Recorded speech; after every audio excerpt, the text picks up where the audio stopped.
porque pudiera verse también en el concepto de la sabiduría, ¿qué cosa? Al Espíritu Santo.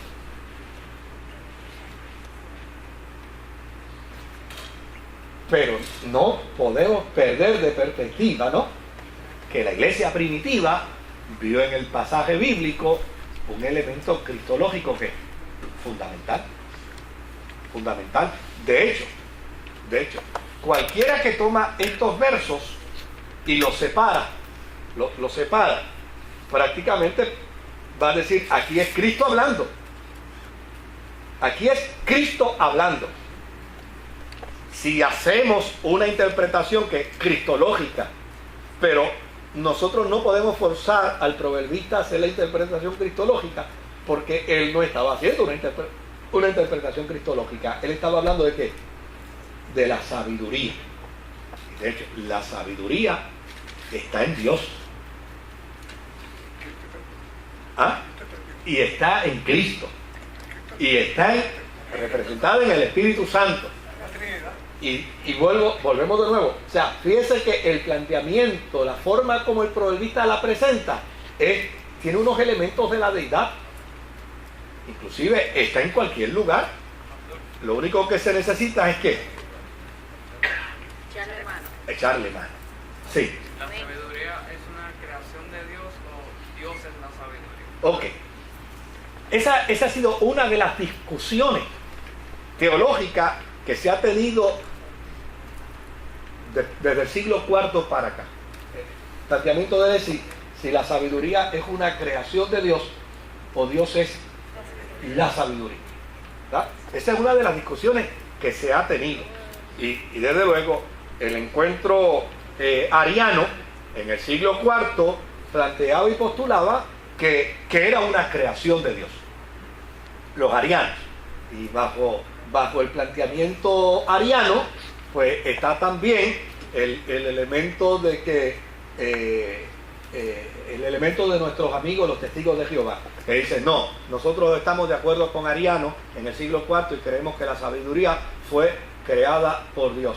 Pero hay otra pregunta: ¿y qué era Dios antes de crearla? Exactamente, O sea, ahí donde está el gran discurso, ahí donde está la discusión. Entonces, ¿y antes de crearla, qué era Dios? Dios. Sin sabiduría. Dios. sabiduría. Dios es Dios. Desde luego. Dios es Dios. Estaba antes de la creación. Desde luego. Pero lo que no podemos perder de perspectiva es el discurso, ¿no? De dos fuentes, de dos escuelas, que ya necesariamente van a decir, ¿será posible la concepción de un Dios sin sabiduría? Entonces, desde luego, ahí es donde comienza el discurso, tanto de una escuela, de la escuela ariana, y del otro lado, de la escuela ¿qué?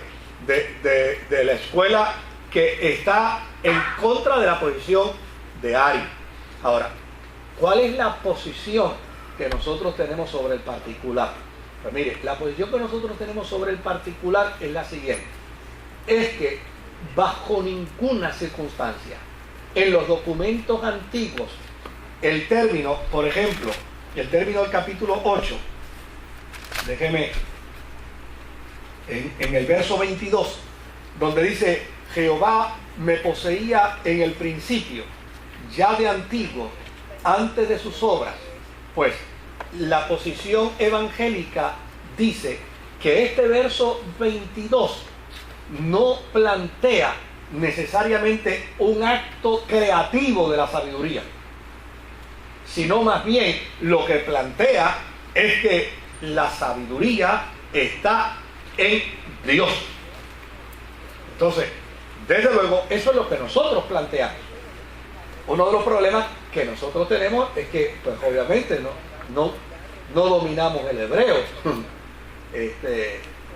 no dominamos los planteamientos teológicos antiguos, entonces tenemos que depender en gran medida de la postura y de la posición de los teólogos, de aquellos que sí lo dominan, y entonces trabajan con el documento desde ese punto de vista. Ahora, lo que es interesante por demás es que quienes afirman el concepto evangélico lo afirman no meramente desde una postura de prejuicio religioso, sino que lo afirman a base del conocimiento lingüístico.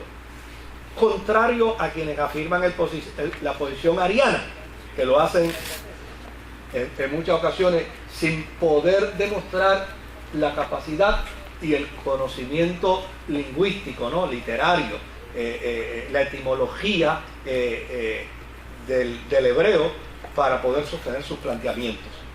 Ahora, sigue siendo una batalla en ese sentido, ¿no? En el campo del pensamiento teológico. Ahora, ¿qué afirmamos nosotros como evangélicos? ¿Qué afirmamos nosotros como cristianos? Obviamente que este pasaje bíblico pone de manifiesto en la persona del proverbista un canto a la sabiduría. Y dentro del canto a la sabiduría aparece ¿qué cosa? Aparece la sabiduría testificando haber estado participando ¿de qué? Y manifiesta ser antes de la creación. Y cuando manifiesta ser antes de la creación, está manifestando ser antes del alfa. Está manifestando ser antes de qué? De todas las cosas. Y de hecho, en todo el discurso neotestamentario, una de las cosas que descubrimos, precisamente en muchas ocasiones, en las palabras de Jesús y en el testimonio de los ángeles y en el testimonio de los apóstoles, es que precisamente las virtudes de la sabiduría radicaban en la persona ¿de quién? En la persona de Jesús. Por ende, disociar a Jesús de la divinidad es una tarea sumamente difícil. Impedirlo en la participación de la divinidad es una tarea que, desde luego, pues, se puede presentar, pero los teólogos dicen, mira, no se puede defender si se va a utilizar todo el elemento etimológico, todo el elemento lingüístico, toda la documentación hebrea, porque llana y sencillamente nosotros tenemos el problema de plantearlo, porque pues, tengo que decir con toda enfadez, con toda honestidad, yo no domino el hebreo, ni lo leo. Yo cuando uso una palabra hebrea es porque voy al diccionario y la leo y busco su significado, y quiero tener la integridad y la honestidad para cuando la utilizo decir, lo leí en el hebreo y el diccionario me dijo que era esto, pero yo no tengo ese conocimiento, entonces tengo que depender de quién, de los teólogos que tienen la capacidad, ¿verdad?